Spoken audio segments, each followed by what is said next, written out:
Mulai lagi guys. Koci dan Bung Toel sudah bersuara soal John Herdman. Apa yang dia praktekkan di Kanada belum tentu bisa persis sama di Indonesia.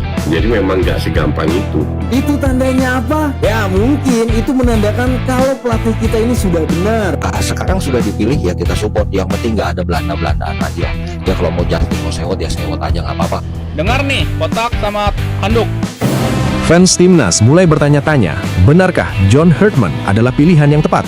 Soalnya, setiap kali pelatih yang berpotensi bagus ditunjuk PSSI, para pandit langsung ramai mengkritik. Tapi saat pelatih yang kualitasnya jelas-jelas meragukan datang, mereka justru pasang badan membela. Pernyataan mencengangkan dari Coach Justin bahwa John Herdman sebagai pelatih timnas Indonesia hanya level 4 bahkan 3 dunia guys ya. Wah gila parah ini guys. Bahwa ini pelatih tier 3, tier 4. Bukan tier 1 levelnya Arteta, levelnya Hansi Flick, levelnya Pep, Tuchel, bukan itu. Level 2, bukan juga. Bahkan Coach Justin menyatakan John Herdman tak lebih layak dari Giovanni Van Bronckhorst guys. Bahkan bukan levelnya Van Bronckhorst, bukan levelnya Heitinga. Oke, yang ada dia level 3, mungkin level 4. Sekarang sudah dipilih ya kita support. Yang penting nggak ada Belanda-Belandaan lagi lah. Ya kalau mau Justin mau sewot ya sewot aja nggak apa-apa. Mau dibilang ini pelatih tier 3, tier 4 ya nggak apa-apa.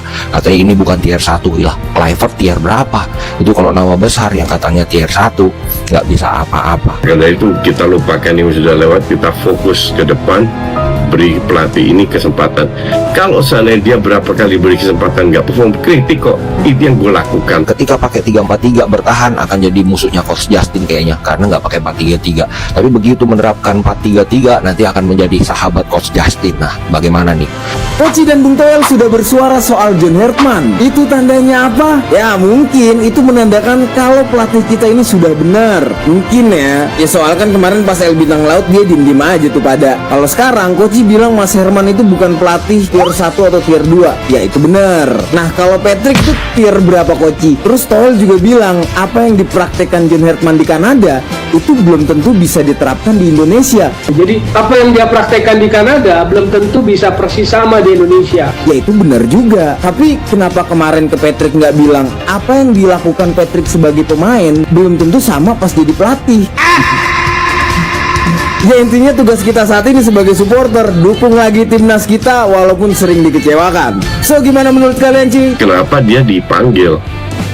Apa bedanya dengan penunjukan Kluivert? Perbedaan satu yang sangat signifikan menurut gue, yaitu Dirtek. Penunjukan Kluivert kita nggak ada Dirtek sehingga PSSI, pengurus PSSI, ketua PSSI tergantung rekomendasi dari agensi. Oke.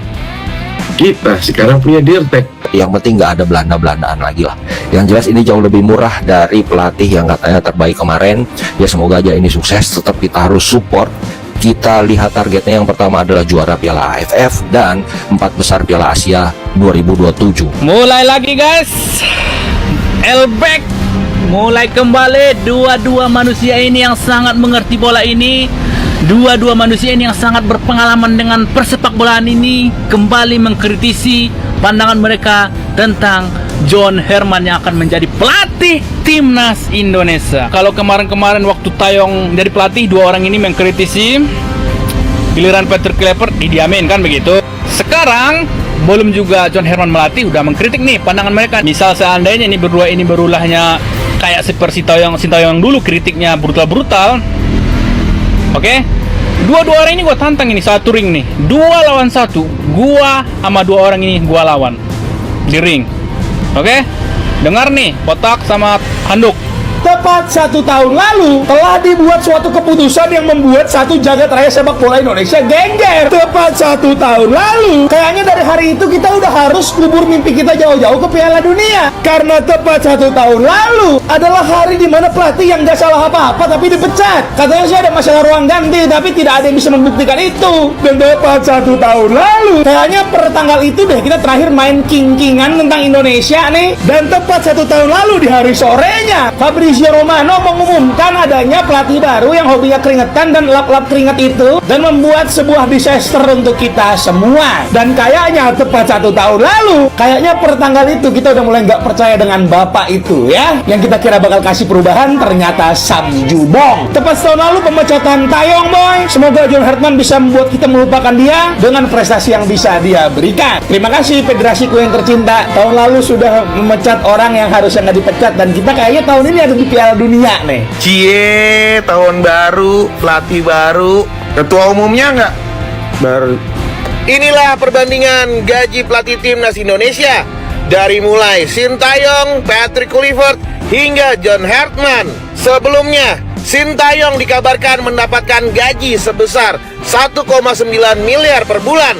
Namun, faktanya 1,9 miliar tersebut bukan ditelan mentah-mentah oleh Sintayong. 1,9 miliar itu dibagi-bagi kepada seluruh asisten dan stafnya, atau yang bisa kita sebut gerbong Koreanya. Sedangkan Patrick Kluivert mendapatkan gaji sebesar 1,3 miliar. Dan yang paling mengejutkannya adalah 1,3 miliar tersebut ditelan mentah-mentah oleh Patrick Kluivert dan dinikmati sendiri oleh Patrick Kluivert. Jadi gerbong kepelatihan Belanda tuh ya, modelan Van den Burg, Danny Lanzard, Alex Pastoor, itu gajinya sendiri-sendiri ya. Tuh bayangin deh tuh, Patrick sendiri aja 1,3 untuk kepelatihan terbaik. Pada saat itu mungkin PSSI mengeluarkan hampir sekitar 5 miliar kali ya. Kurang lebihnya lah, gue nggak tahu detailnya berapa. Dan yang terakhir, pelatih terbaru timnas Indonesia, John Hartman, yang diperkirakan mendapatkan gaji per bulan 670 juta. Jadi menurut kalian gimana nih ya? Apakah gaji yang diberikan PSSI kepada seluruh pelatih sebanding dengan apa yang dihasilkan atau yang didapatkan oleh timnas Indonesia? Akhirnya sang pria pemberani sudah ditemukan. Si pria pemberani yang berani-beraninya mengambil pekerjaan paling berbahaya di dunia ini. Karena pasalnya kemarin sore, John Hartman resmi ditunjuk sebagai pelatih timnas Indonesia. Sorry bos, terlambat banget ini bos. Sorry bos. Sebenarnya gimana sih pendapat dari gua soal si John Hartman ini? Mari kita bahas boy. Lu pada boleh setuju, boleh enggak. Reaksi gua soal John Hartman ini adalah di sisi yang pro. Pertama, permasalahan CV boy. Doi pernah ngelatih di Piala Dunia. Beda sama si kawan yang keringetan itu. Yang kedua itu soal budget. Si Papa Hartman ini kan hitungannya kan nggak mahal ya. Dengan CV yang ditawarkan dibanding ya gerbong kepelatihan terbaik itu mah ini mah jauh. Tapi ada beberapa hal yang gua tunggu dari seorang John Hartman ini. Yang pertama, gimana sih personalnya dia? Apakah dia adalah orang yang punya pendirian atau orang yang ngangguk-ngangguk aja kalau dikasih perintah? Yang kedua, bagaimana style of play-nya dia? Doi itu sering banget main pakai 3 back, tapi nggak jarang juga Doi main pakai 4-4-2. Gue pribadi bersahabat nunggu nih apa yang bakal dia tawarkan secara permainan. Perihal non teknis kayak ya IG-nya dibikinin sama PSSI, itu mah kalau kata gue jangan terlalu jadi concern dulu boy, asli. Tapi ya kita cukup tahu aja kalau oh IG-nya dibikinin PSSI gitu. Jadi kalau misalnya sometimes Doi aneh-aneh, ya udah kita udah nggak kaget gitu.